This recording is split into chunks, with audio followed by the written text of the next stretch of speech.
Notícias do Corinthians, pode vibrar fiel torcida. Temos novas informações sobre Claudinho, e o sonho por Cavani ainda não acabou. O atacante surpreendeu a todos. E o Vitor Pereira indica o volante Rui Pires e o Timão entra forte na briga. Você vai entender tudo no canal do Corintianeiro.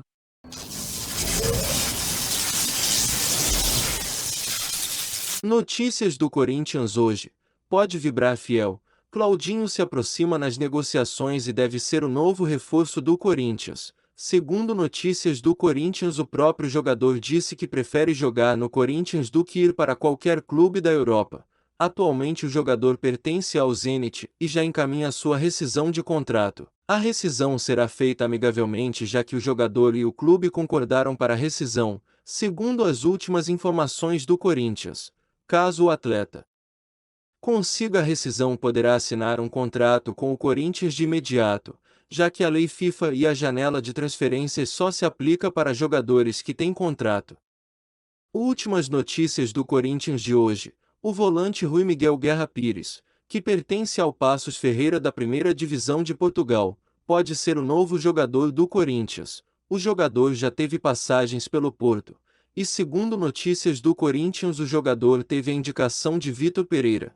O contrato do jogador se encerra no dia 30 do mês 6. O jogador ficará sem contrato e deve reforçar o Corinthians. O jornal português publicou uma matéria que estampa a primeira página dizendo: Corinthians invade Portugal. Devido às conversas com Oscar Estupinan, Rafa Soares, o contratado Rafael Ramos e agora Rui Pires, todos indicações de Vitor Pereira. Últimas informações do Corinthians. E o atacante Cavani surpreende a todos em sua mais recente entrevista. Ao ser perguntado qual seria seu futuro, o jogador disse que este futuro está indefinido. O entrevistador reforça a pergunta dizendo se haveria chances do atacante jogar uma Libertadores.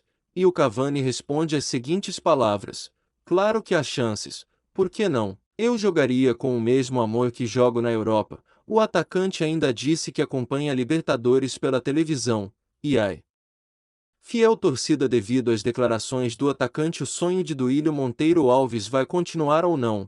Será que a diretoria esconde essa grande contratação?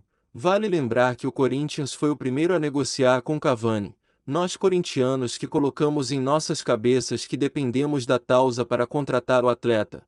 Vale lembrar que o Corinthians sempre foi autossustentável. Um exemplo que temos é o salário que o Corinthians paga ao Vitor Pereira no valor de R$ 2 milhões mensais sem qualquer tipo de apoio de patrocinadoras. Acredito que o Cavani se paga sozinho só com marketing. Essas foram as notícias do Corinthians de hoje. Se você não é inscrito, se inscreva-se, para ficar por dentro de todas as notícias do Corinthians de hoje atualizadas. Obrigado e vai Corinthians!